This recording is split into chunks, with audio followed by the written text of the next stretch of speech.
By now, you have heard the news. Comic legend Jerry Lewis is dead. New York Daily News columnist David Hinckley called him a slapstick genius, but also, and I quote here, an attentive and demanding businessman who knew the nuts and bolts of his business. That was the guy who fascinated me, the comic who cut to the chase, and over the many years we chatted on this very show, cut through the day's headlines as well. Like way back in 2003, defending then President Bush from critics, Lewis said simply went too far and a hapless United Nations that never seemed to go far enough. Now see if you can find any modern day parallels here. If we could get rid of the UN, you would have a lot less trouble in the world, okay? You might be right. I'll tell you about the UN. As long as we give them diplomatic, whatever you call it, so that they can park anywhere, and a guy can knock off somebody, and because he's got diplomatic immunity, come on, give me a break. Don't tell me that 179 countries are coming here because they don't love going to shows on Friday night. Don't tell me that 179 members of that body really give a good goddamn what's happening in Bosnia. And they don't give a good goddamn if an atom bomb goes off in India and if Pakistan is storing plutonium. Give me a break. What they're doing there is a joke, and it's costing a fortune, and more than anything else, they are creating a fire like a pilot light on a stove, constantly keeping it ignited, so there's trouble enough to keep them coming back so they can see the show and live at the hotel and park any place they want. So you're saying enough of it? Enough was about 20 years ago. Was enough. Let me ask you. We got a strong government. We got brilliant people with our president that can take very good care of the foreign situation. We don't need the UN. He was taking steroids back then, hence the puffy look. He was dealing with tremendous pain. But just in case that had you thinking Jerry Lewis was some raging conservative, think again. Even in the middle of the 2004 election year, Lewis wouldn't tip his hand, but he did indicate some personal historical favorites. So you don't necessarily have a favorite candidate? No, I don't. Really? But I do have an infinite respect for our president. Yeah. Whoever he is, I respect our president. And that's what I've been brought up to understand. Plus the fact I've met 9 presidents. Right. I've entertained 6 of them in the White House. Who was your favorite? John Kennedy. Why? Because he was a gorgeous human being, an exquisite man with an infinite concern for this country and these Americans that he loved so much. I remember that he said of you that you were one of the few that could really make him guffaw, laugh. Yeah, I was very proud of that. Very proud of that. But I'm sure that when you announced that you were John Kennedy's biggest fan, you lose some of your audience. The same thing with choosing a politician. Right. When you take sides, someone gets ticked off, right? But I really can't do it.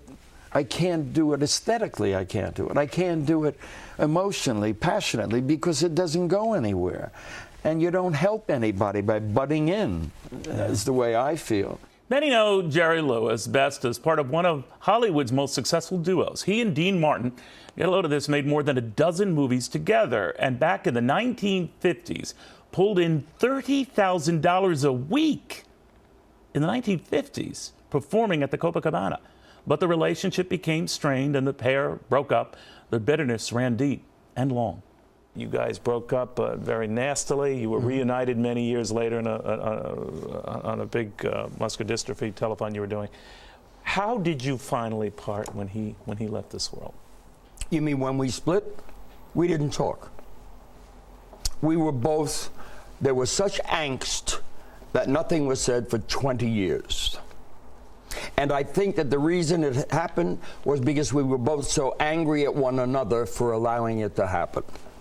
But now, when you years later, decades later, made up. In how 76. Was it after, right. How was it after that? It was that? wonderful. After that reunion, everything was marvelous all through the time, and up and through the time Dean died.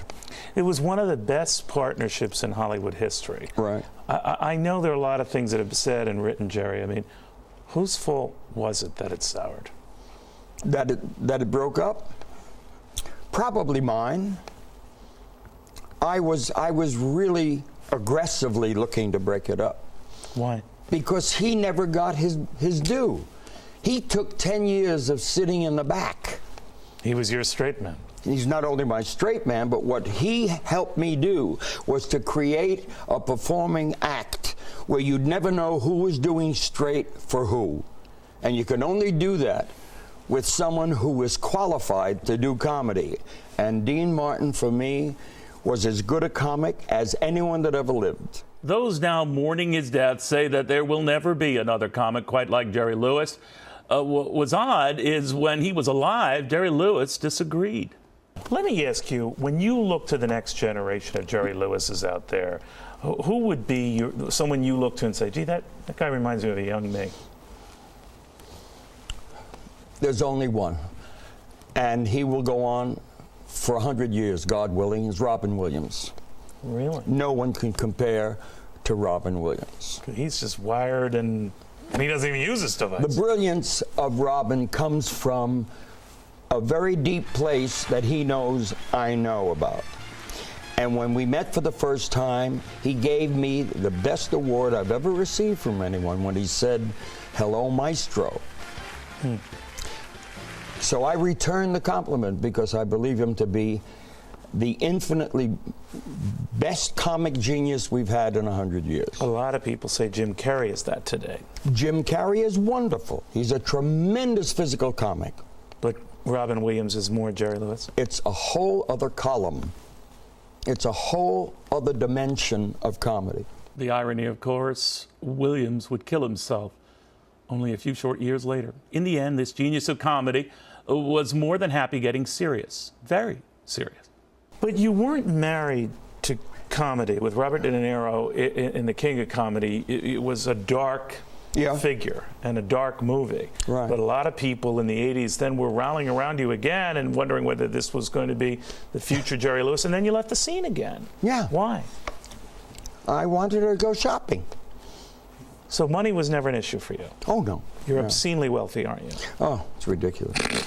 So there was no draw like Benny in your industry to be in front of the camera, to do any of that, to be with the But crowd again? I've been performing. I have not stopped performing in all these years you're talking about. Yeah. I just haven't had the script or the company that I wanted to, as they say, get in bed with. Yeah.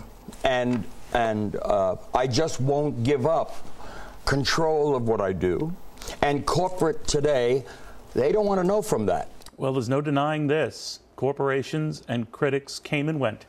Jerry Lewis remained a constant. Very funny, very serious, very much part of the ever-changing fabric of life. Until suddenly, he wasn't. Jerry Lewis gone at 91.